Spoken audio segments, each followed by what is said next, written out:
If you're over 50, you're probably still staying active walking, exercising, maybe even hitting the gym, but have you noticed something frustrating? No matter how much you move, your glutes just aren't lifting the way they used to. It's not about laziness, and it's not just aging. There's a biological reason your muscles aren't responding, one most people have never been told. You might have been doing squats for years, thinking it would fix the problem, yet nothing changes. Your glutes remain dormant, weak, or sagging. Today, I'm going to introduce you to 2 exercises that activate your glutes far more effectively than a standard squat. But before I show you those 2 exercises, you need to understand what's silently turning your glutes off every single day, and it's probably happening to you right now. One of the biggest reasons your glutes start to sag after 50 has nothing to do with a lack of effort. In many cases, it's happening because your body is changing on the inside.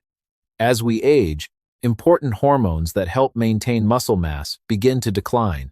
Testosterone levels gradually decrease in both men and women, and growth hormone production also slows down. These hormones play a key role in helping your body repair, rebuild, and preserve muscle tissue. When their levels drop, maintaining muscle becomes more difficult, even if you're staying active. Unfortunately, the glutes are one of the muscle groups most affected by this process. They're large muscles that require regular activation to stay strong and firm. If they aren't being challenged properly, they begin to lose strength and size over time. Research shows that adults over 50 can lose muscle mass more quickly, especially in muscles that are not used effectively. As muscle tissue decreases, the glutes lose their natural support and shape, which can lead to a flatter, softer, and less lifted appearance. But hormones are only part of the story. The bigger problem may be something you're doing for hours every day without even realizing it. So what's the bigger problem? For many people, it's sitting. Think about how many hours you spend in a chair every day watching TV, driving, working, eating, or simply relaxing. Over time, all that sitting causes the muscles at the front of your hips, known as the hip flexors, to become tight and shortened. When that happens, your body begins to change the way it moves. The tight hip flexors can actually interfere with the muscles on the opposite side of the joint, your glutes. This creates a condition many fitness professionals call gluteal amnesia. Despite the name, it doesn't mean your glutes disappear. The muscles are still there. The problem is that your brain gradually becomes less effective at activating them. In other words, your glutes are no longer doing the job they were designed to do. Instead, other muscles start taking over. As a result, your glutes receive less stimulation, become weaker over time, and begin to lose their firmness and shape. The muscle hasn't vanished yet, it's simply stopped firing the way it should. And once your glutes fall asleep, most traditional exercises stop working the way you think they do. Which brings us to one of the biggest fitness myths after 50. Squats are still a solid exercise. They work your legs, your core, and yes, even your glutes to some degree. But here's the catch. For people over 50 with underactive glutes, squats aren't enough. Many older adults find that when they squat, they feel it mostly in their quads, not their glutes. That's because the glutes have become dormant due to years of sitting and reduced activation. Even when performed correctly, EMG studies show that glute activation during a standard squat is significantly lower than during certain targeted exercises. So while squats can maintain general lower body strength, they simply don't provide the level of stimulus needed to wake up sleepy glutes and rebuild firmness. So if squats aren't giving your glutes the signal they need, what exercise does? The first one may surprise you because it looks almost too simple. Now let's dive into the first exercise, the hip thrust. This movement is deceptively simple, but incredibly effective at waking up your glutes. Start by sitting on the floor with your upper back resting against a bench, couch, or sturdy surface. Just make sure your shoulder blades, not your neck, are supported. Your feet should be flat on the floor, about hip width apart. If you experience stiffness in your knees or hips, step your feet slightly further from the bench to reduce joint strain while keeping the glutes as the primary movers. Before you begin, cue your pelvis slightly posteriorly, tuck your tailbone under to take pressure off your lower back and place the glutes in charge. Now drive your hips upward by squeezing your glutes first, not pushing through your feet. At the top, aim for a straight line from your shoulders to your knees, and hold that contraction for a full 2 seconds. Lower slowly, over 3 to 4 seconds.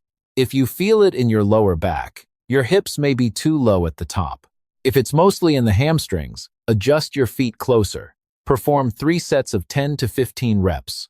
For beginners, starting with body weight only for 2 to 3 weeks allows your nervous system to relearn proper firing patterns. The movement looks simple, but what happens inside the muscle during this exercise is what makes it dramatically different from a squat. So why is the hip thrust so effective for waking up your glutes?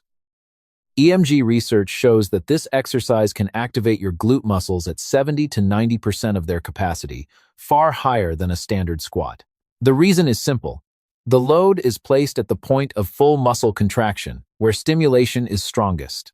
Studies by Dr. Brett Contreras, the glute guy, confirm that hip thrusts produce nearly 3 times more glute activation than back squat. That means your glutes are working harder, firing more completely, and getting the signal they need to grow and firm up. This is especially important after 50, when hormonal decline and years of underuse make it harder to maintain muscle.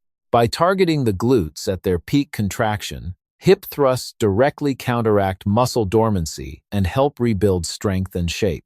But even hip thrusts leave one important area of the glutes undertrained, and that's the exact area responsible for a lifted, rounded appearance. The second exercise is the glute kickback, and this movement targets an area that many people completely overlook: the upper portion of the glutes. This is the area that helps create a lifted, rounded appearance when viewed from the side or from behind. To perform this exercise, you'll need either a resistance band or a cable machine. If you're using a band, anchor it low to a sturdy object and loop it around your ankle. Stand facing the anchor and hold onto a wall, chair, or countertop for balance. This is especially helpful for adults over 50, since stability naturally changes with age. Start with a slight forward lean at the hips, about 10 to 20 degrees. Keep your core lightly engaged and your spine neutral. From this position, slowly drive one leg straight back and slightly upward. Avoid swinging the leg or arching your lower back. The movement should come from the glute, not momentum. At the top of the motion, pause for a full 2 seconds and squeeze the muscle as hard as you can. Then slowly return to the starting position over about 3 seconds. Perform 3 sets of 12 to 15 repetitions on each side. One of the biggest advantages of the glute kickback is that it trains each side independently. Over the years, many people develop strength imbalances between the left and right glute. This exercise helps identify and correct those differences while improving muscle activation where it matters most. Research also shows that this movement produces extremely high glute activation, particularly in the upper glute fibers responsible for shape and support. Now that you know the 2 exercises, the next question becomes, how often should you actually do them to see real changes without overtraining? Now let's talk about how to put these 2 exercises into a simple and realistic plan. You do not need to train your glutes every day. In fact, doing too much can slow your progress. Muscle growth happens during recovery, not while you're exercising. A good starting point is 3 workouts per week, with at least 1 rest day between sessions. This gives your muscles time to repair and adapt. For the best results, focus on progressive overload. That simply means gradually making the exercises more challenging over time. You can do this by increasing the resistance, using a heavier band, adding more weight, performing extra repetitions, or holding the contraction a little longer at the top of each movement. Without a gradual increase in challenge, your muscles have no reason to grow stronger. Nutrition matters too. Research suggests that adults over 50 may benefit from consuming around 1.6 to 2 grams of protein per kilogram of body weight per day to support muscle maintenance and growth. With consistent training, many people notice improved glute activation and better muscle engagement within 6 to 8 weeks. More visible changes in firmness, strength, and shape often begin to appear between 10 and 16 weeks.